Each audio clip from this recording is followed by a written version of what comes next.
Estamos juntos. Olá, meus internautas queridos. Mais uma vez estamos juntos aqui no nosso estudo do Evangelho segundo o Espiritismo. Por que estudar o Evangelho? As pessoas falam assim, então só serve para os espíritas o Evangelho segundo o Espiritismo? Não, meus queridos, não pode ser alguma. Veja bem, nós podemos, como vimos no início, lá no objetivo da obra, só recordando, os evangelhos podem ser divididos em 5 partes. Primeira parte, a vida comuns de Cristo quando esteve aqui. Segundo, os milagres. Terceiro, as profecias. 4, as palavras que serviram para os dogmas da igreja. E 5, o ensino moral. Então, para todas as 4 primeiras partes, pode haver controvérsias? A parte moral não. É comum a todos os credos. Então, para todo mundo, é um guia perfeito para a nossa evolução moral, que é o objetivo nosso. Então, é muito interessante esse estudo que nós estamos fazendo aqui.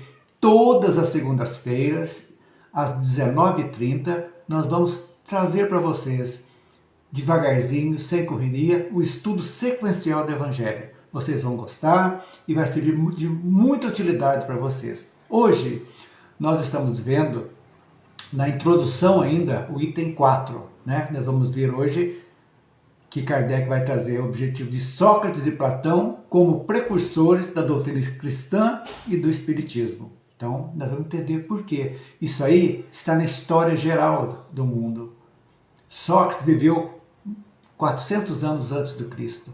Então nós vamos ver como foi importante ele ser precursor. E para sabermos o que é precursor, nós vamos até o dicionário e vamos ver o que significa precursor. Precursor é aquele que ou que precede, anuncia, prenuncia, prepara ou indica a vinda ou o acontecimento de ou de quem. E logo ele antecipa, então podemos dizer aqui, a chegada. Então é muito importante, nós vimos isso, que a própria chegada do Cristo foi precedida de muitos precursores. Desde o início do pessoal vindo de Capela para cá, povoando a terra, belerdando, sempre houveram aqueles que chegaram antes, como Sócrates foi um, Buda foi outro, Maomé foi outro, todos esses chegaram com objetivo. Então, nós vamos hoje falarmos sobre Sócrates e Platão. E Kardec começa o nosso estudo aqui, vocês vão ler depois do Evangelho, quem não tiver o livro, já disse aqui, vai procurar lá o Kardecpédia, tem lá à vontade para vocês, de graça, ou pode baixar na internet também, em PDF, de graça, o Evangelho, que vale a pena, esse verdadeiro código moral para a nossa evolução. É isso que vamos ver. E Kardec escreve inicialmente dizendo que todas as ideias novas, as grandes ideias, têm por base a verdade.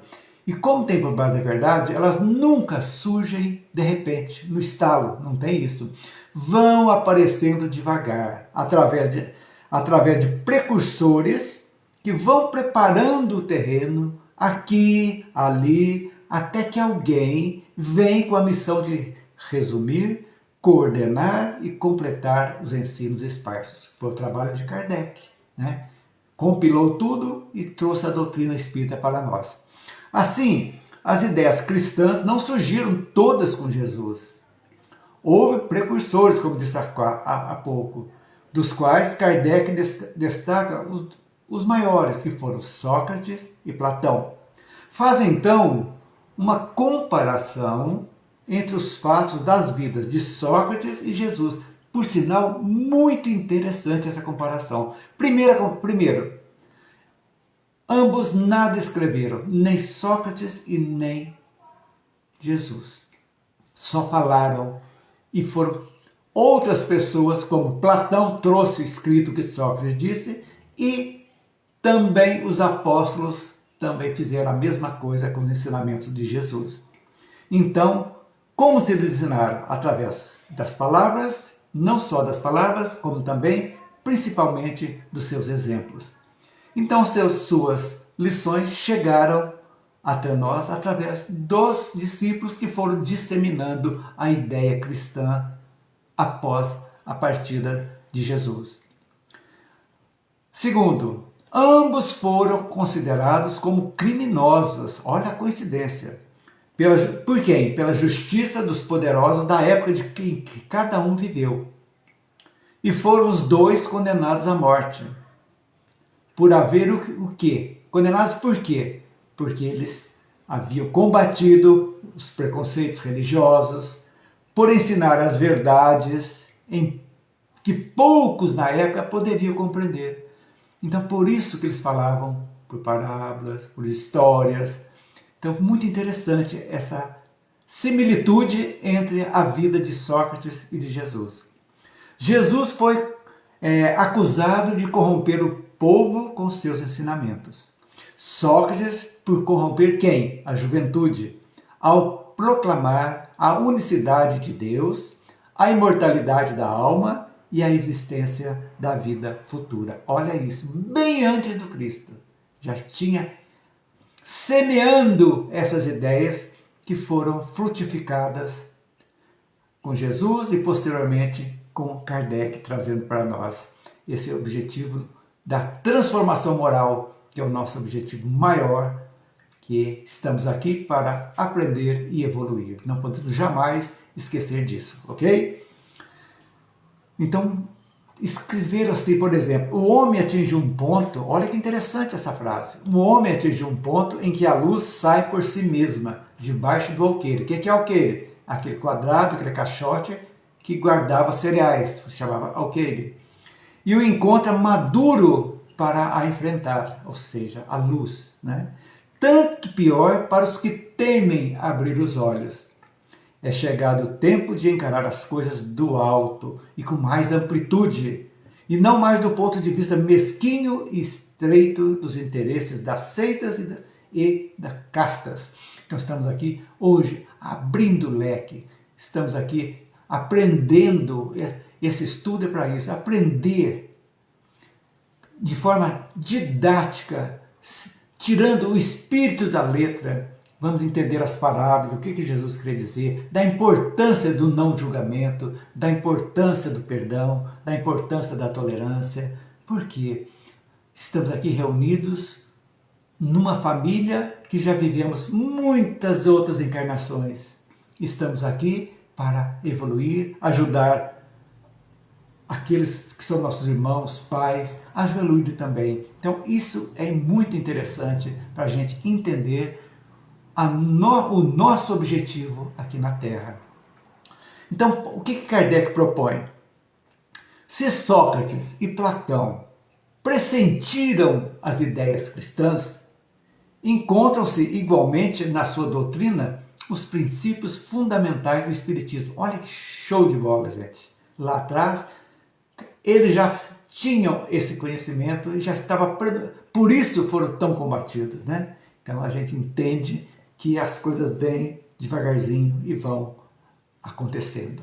Então vamos contar um pouquinho da história de Sócrates e Platão, para a gente entender. Quem foi Sócrates? Foi um filósofo grego do século V a.C. Ele nasceu em Atenas, no ano de 470 ou 469, não tenho uma ideia certa, e desencarnou em 399 a.C. É conhecido como...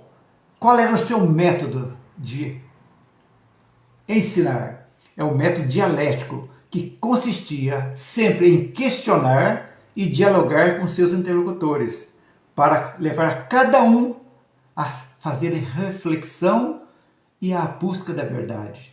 Ele enfatizava o quê? A importância do autoconhecimento e da moralidade. Tanto que na questão 919 do Livro dos Espíritos, tem uma citação dele: conheça-te a ti mesmo.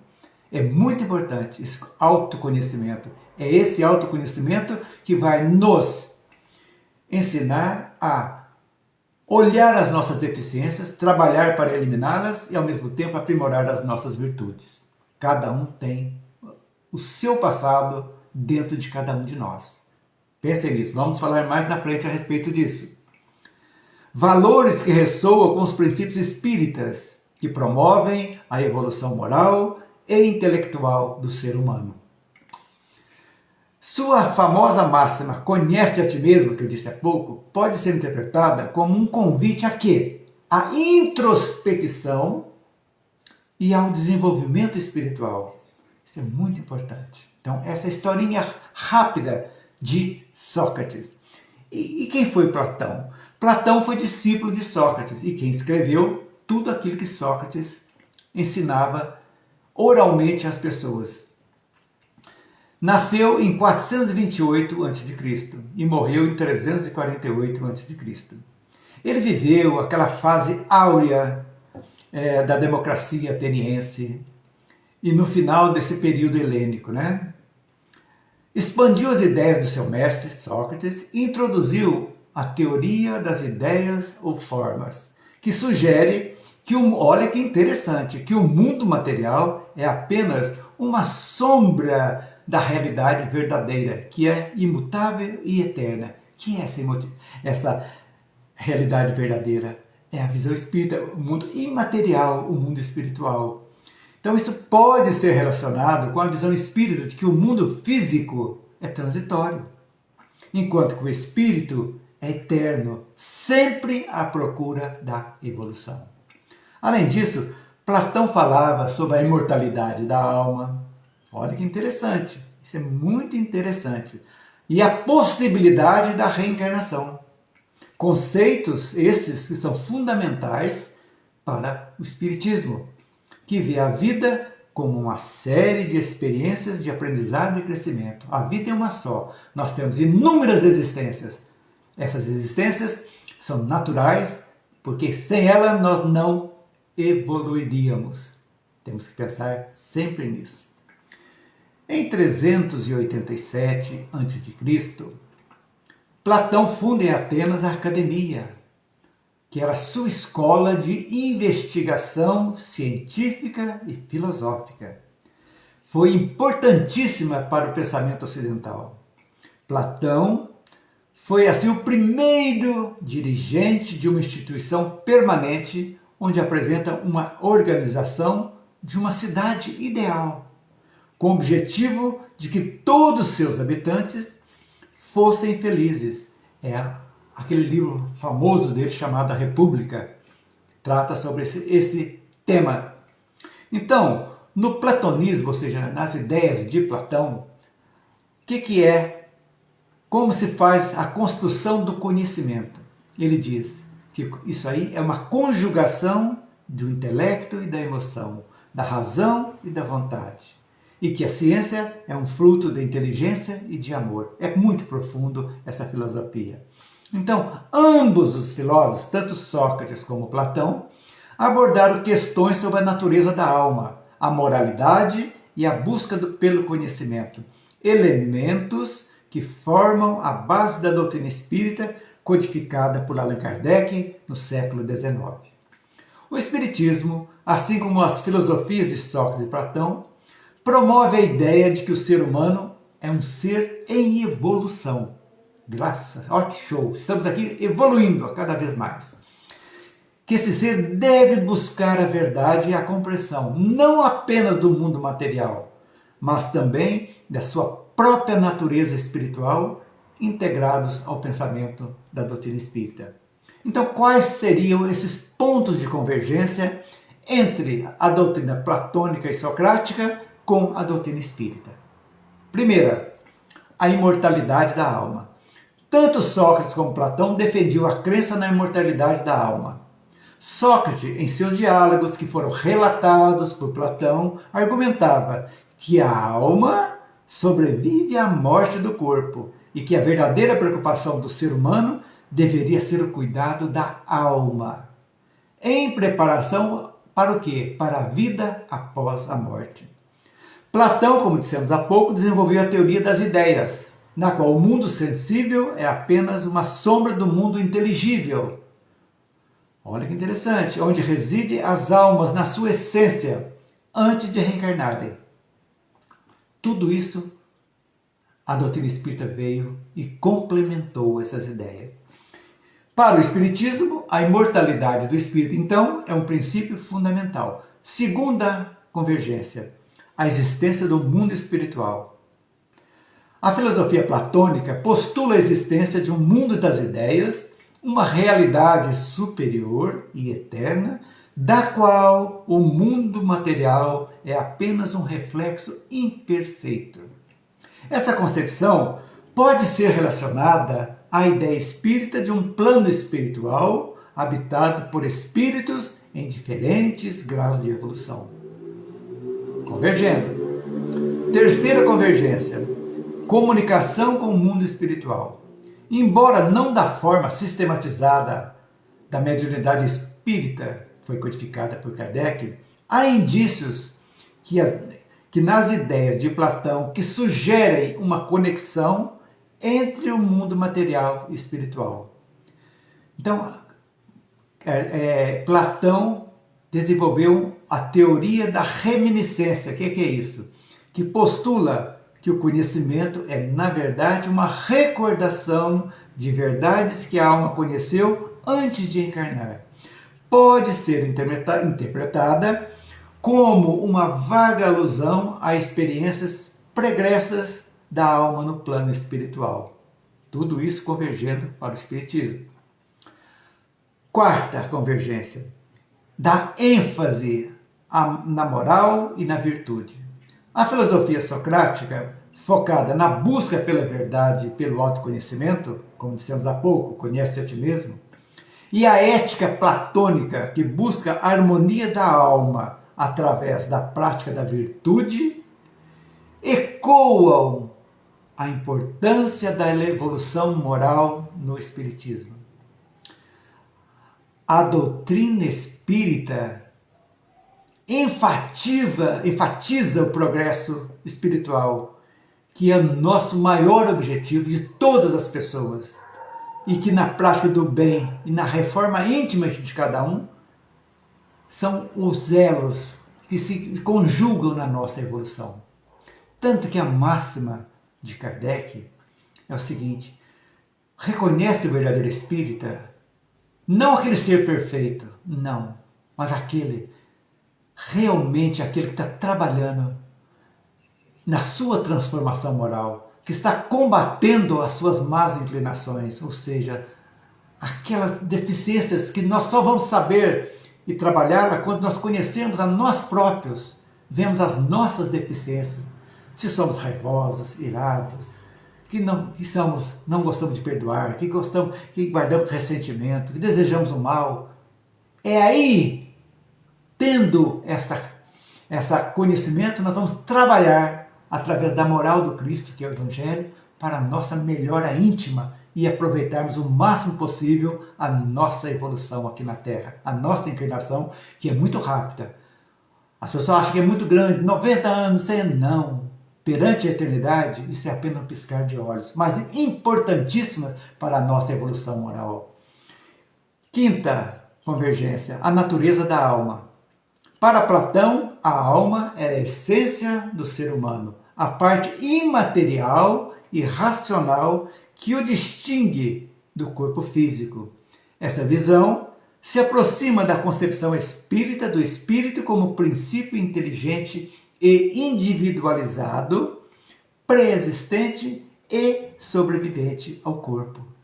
Vejam essa analogia que vem em sequência, porque tudo, como diz Kardec, é muito importante que as ideias, para amadurecer, precisam devagar.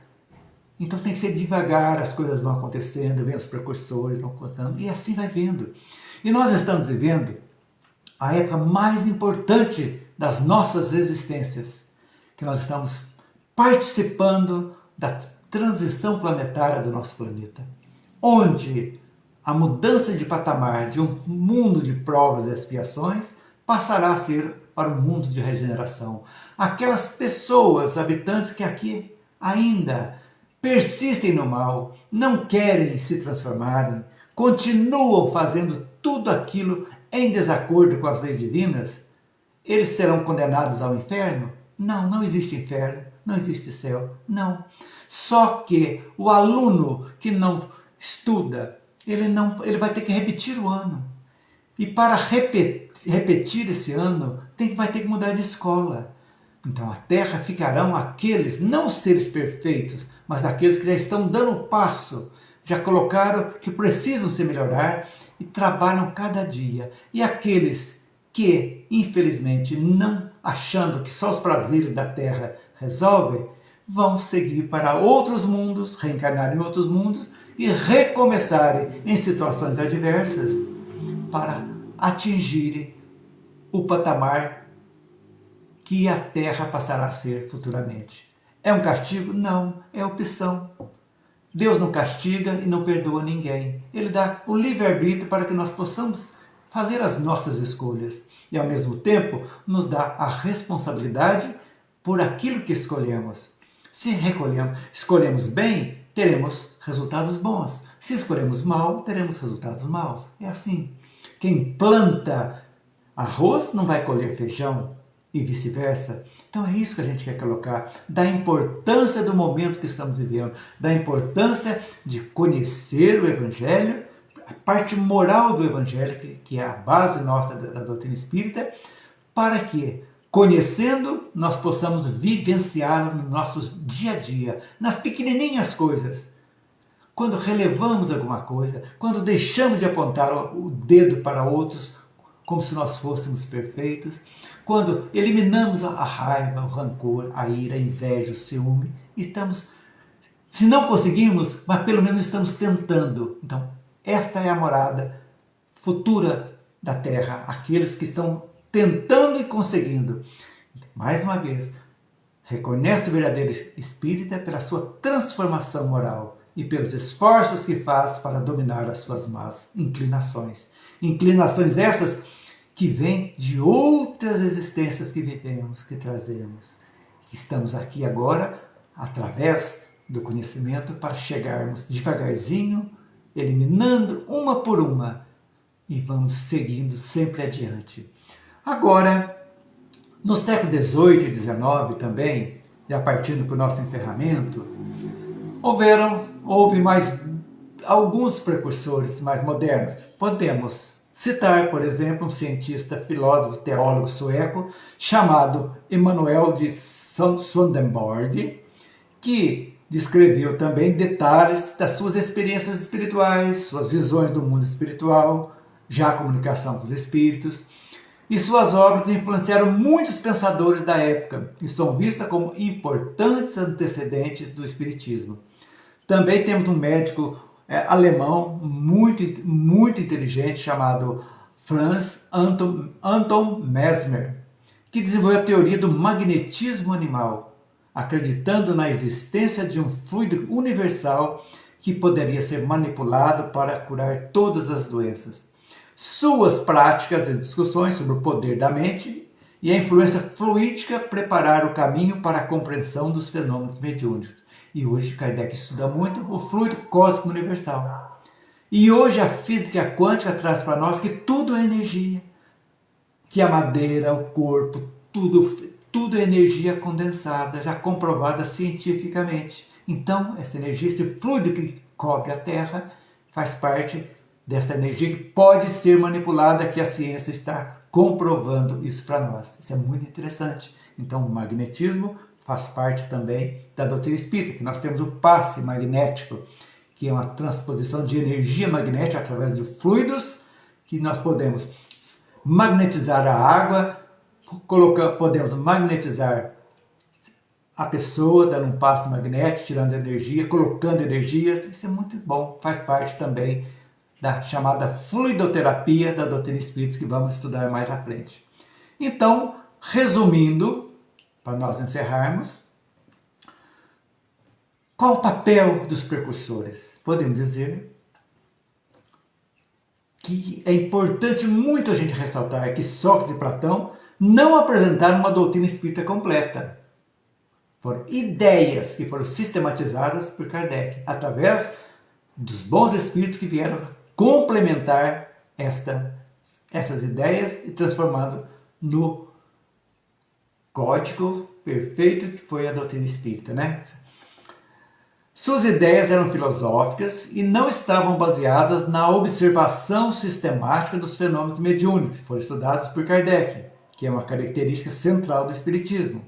No entanto, as suas reflexões sobre a alma, a vida após a morte, a existência de um mundo espiritual, a importância da moralidade, criaram um terreno fértil para o desenvolvimento posterior dessas ideias no contexto do Espiritismo. Então, como vimos aqui, Kardec, na introdução do Evangelho segundo o Espiritismo, reconhece que Sócrates e Platão como precursores do pensamento cristão e, por conseguinte, do Espiritismo, por terem lançado as bases para a compreensão da espiritualidade e da imortalidade da alma. Suas intuições filosóficas, séculos antes do surgimento do Espiritismo, demonstram que a busca pela compreensão da natureza da alma e do destino humano é uma constante na história do pensamento da humanidade. Platão, com suas profundas reflexões filosóficas, plantaram sementes importantes que germinariam séculos depois no corpo doutrinário do Espiritismo, especialmente no que diz respeito à natureza e ao destino da alma. Então, gente, o precursor, podemos dizer, que veio arar, os precursores, arar o terreno para receber uma nova semente, que irá produzir frutos, e as grandes ideias terão uma maior receptividade das pessoas se houver precursores que lhe prepararam o solo. Jesus, portanto, como disse no início, se utilizou de precursores para que a sua encarnação na Terra pudesse ser compreendida entre os homens. Veja os profetas lá do Velho Testamento já preconizando a chegada dele. Apesar de termos visto tanta iniquidade, tanta falta de compaixão, sabemos que os primeiros cristãos davam a sua vida pelo ideal do amor. Isso deve justamente aos corações que já estavam preparados para receber a palavra do Cristo. É muito importante, gente. E aqui eu estou convidando vocês para a próxima segunda-feira, às 19h30. Nós vamos detalhar, item por item, os 23 itens da doutrina socrática, para compararmos com a doutrina espírita. É muito interessante, vale a pena, estou convidando vocês para a próxima segunda, às 19h30, nós estaremos aqui. Esta live vai estar gravada, estará na minha página do Facebook, para vocês pesquisarem sempre que quiserem. E estou conclamando vocês, comprem, adquiram. Se não puder adquirir, vai na internet, baixa o Evangelho. Vocês vão ver que coisa gostosa que ver a interpretação dos Espíritos que traz das parábolas de Jesus. Vai nos dar alento, forças para nós superarmos as durezas da vida, que não são fáceis.